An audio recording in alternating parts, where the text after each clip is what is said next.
Έτυχας επί την κεφαλήν αυτών στεφάνους ευλήθων τιμίων, ζωήν της αντώσε και έδωκας αυτής μακρότητα ημερών.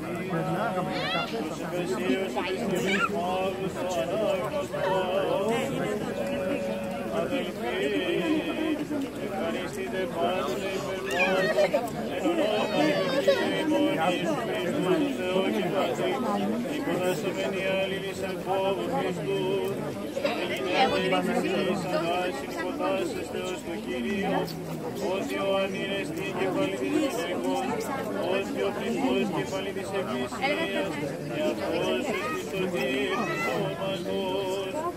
Καλώς περί Εκκλησία υποτάσσες το Χριστό, ούτω και οι γυναίκες της ιδίης αγάσιν εμπατή. Οι άνδρες αγαπάτες γυναίκα σε Αυτόν, καθώς και ο Χριστός αγάπησε την Εκκλησία, και Αυτόν παρέδοκεν υπέρ αυτής, και να αυτή να υγιάσει, καθαρίσας το λουτρό του ύδατος εν ρήμαντι, και να παραστήσει αυτή είναι αυτό, ένωσον την Εκκλησία, μη έχουσαν σπήλων ή ρητίδα, ή των διούτων, αλήνα ή Αγία και άμωμος.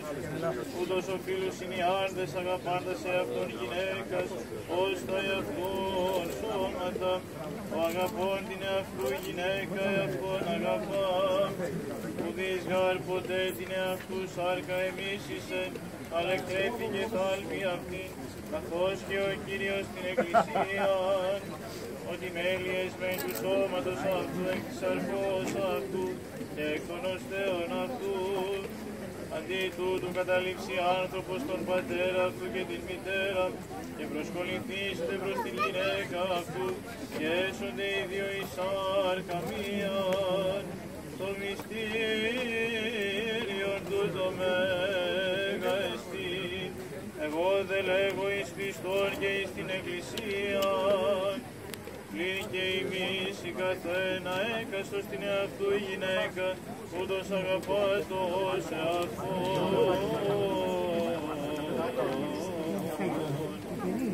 Έγινε την αφοβείτε τον